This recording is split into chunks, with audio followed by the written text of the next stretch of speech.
Pour moi, habiter, c'était une articulation entre différentes échelles, entre l'échelle personnelle, enfin l'échelle de comment j'habite mon logement, autant de la relation que l'individu a avec sa maison, sa parcelle, que aussi de la représentation sociale qu'il veut donner de son habitat. Et cette échelle du voisinage, c'est l'échelle où on peut avoir du service entre voisins, puis aussi des frictions. C'est à cette échelle du voisinage qu'on peut commencer à mobiliser les habitants et à développer des expérimentations qui vont jouer avec le paysage.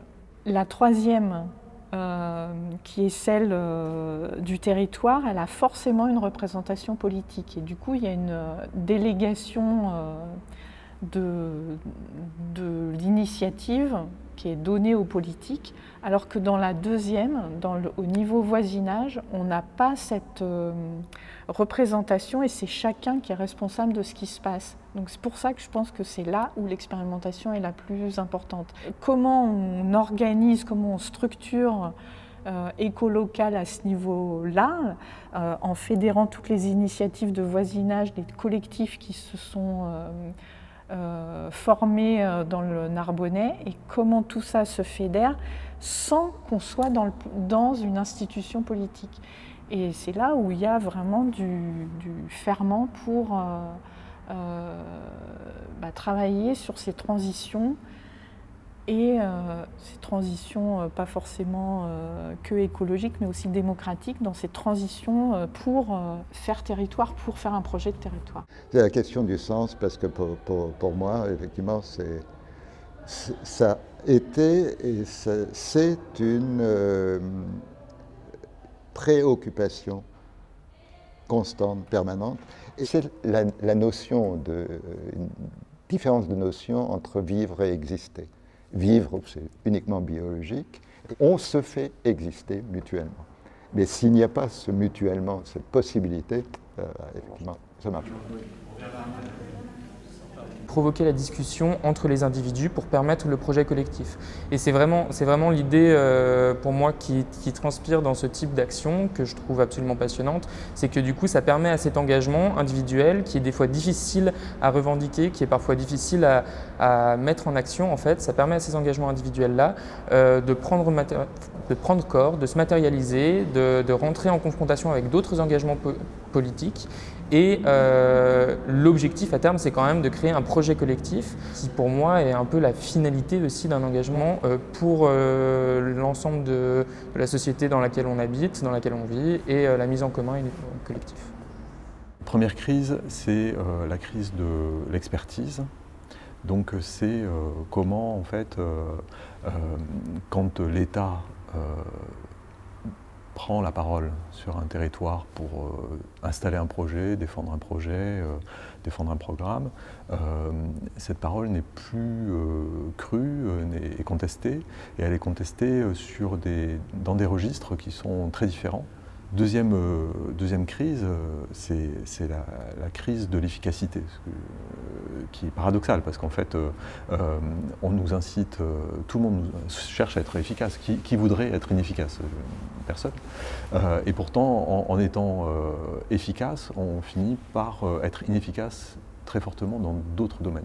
Pour prendre l'exemple du transport, voilà, on crée des routes pour aller vite, mais en fait, quand on est nombreux à aller vite, on finit par aller lentement.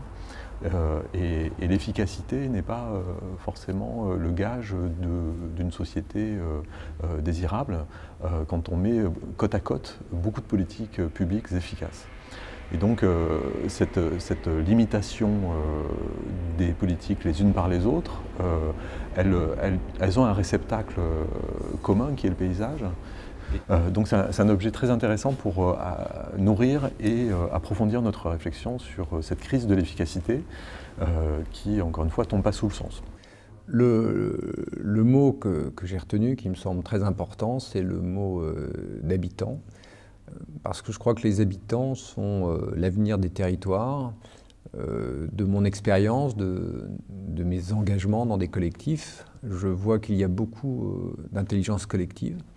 beaucoup de volonté de s'exprimer, de travailler ensemble, et également beaucoup de frustration par rapport au pouvoir en place, par rapport au mode d'expression des citoyens qui n'est pas prévu. Je trouve que c'est assez intéressant de regarder les conséquences du développement de cette économie de masse, avec là une économie de masse qui est basée sur l'hégémonie du levier de développement touristique, qui crée des paysages assez mornes en morte saison et puis surfréquentés en haute saison, ce qui fait que, pour reprendre une expression d'un Gruissonnet, le paysage chez eux, c'est davantage sur le visage de leurs compatriotes qu'ils croisent dans la rue que sur l'horizon ou les étendues ouvertes ou les étendues pittoresques qui les entourent. Et c'est davantage dans le lien social qu'ils vont retrouver cet attachement au territoire qu'ils recherchent ou qu'ils tentent de construire. Quand on veut changer la physionomie du territoire, quand on veut améliorer le paysage, je pense que la notion de plaisir est importante, à la fois quand on réfléchit au projet, à la fois quand on le réalise, puis ensuite quand on constate la réalité de ce qu'on a réalisé. Donc le plaisir pour moi est une dimension importante, ça fait faire partie du projet. Donc effectivement la notion de plaisir est importante, celle de pouvoir vivre ensemble, de côtoyer d'autres et de co-construire tous ensemble. Donc pour moi le plaisir comme la confiance c'est deux dimensions importantes à notre projet, à Écolocal et à toute la démarche, tout processus qu'on souhaite développer. Bon alors j'ai choisi le mot territoire parce que déjà je ne suis pas d'ici, je suis près de Chartres, j'ai vécu à plusieurs endroits et je me sens un petit peu, constamment en besoin de m'investir là où je suis parce que c'est une façon justement d'habiter un territoire qui n'est pas le mien, mais que je fais mien en y investissant. En fait, j'ai pas le choix. Alors le paysage, il est beau, agressant, mais il mériterait d'être un peu plus habité. Pas seulement regarder, mais écouter, goûter, s'il y a aussi des choses qui sont produites par la terre, se balader, on peut faire plein de choses, quoi, avec les enfants aussi. Il y a des tas de choses à faire.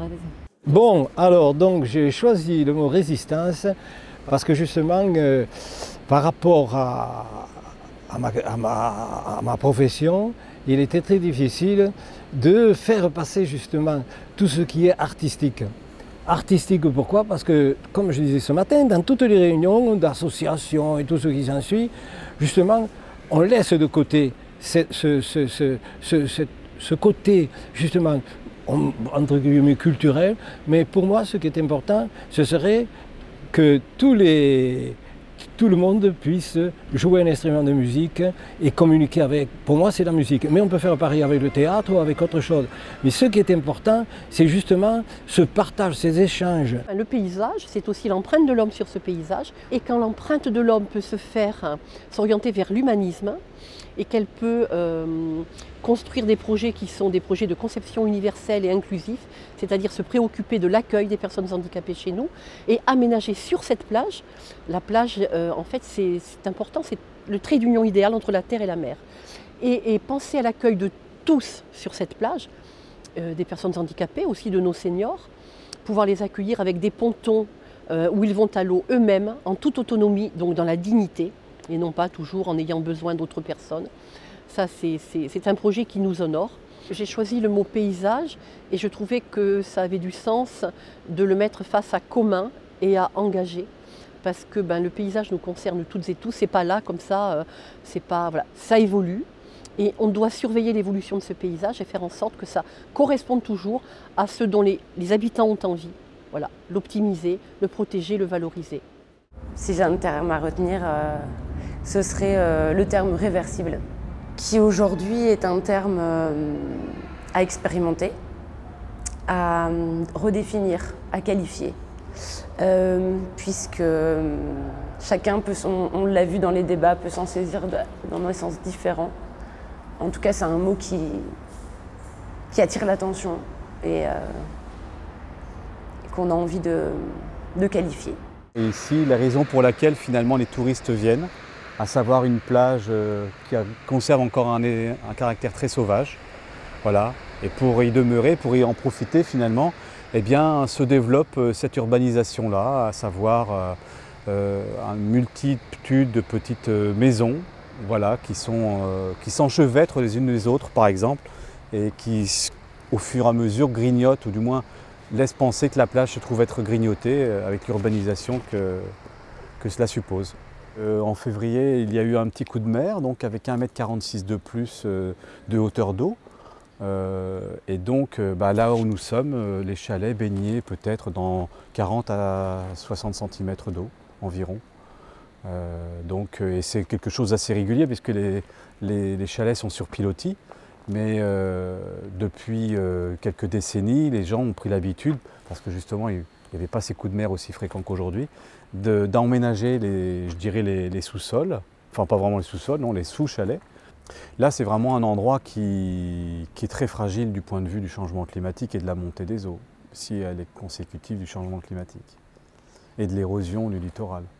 Il faut voir les vieilles cartes postales pour comprendre que les chalets, normalement, sont à au moins 150 mètres, 200 mètres du rivage, normalement, alors que ce n'est plus tellement le cas.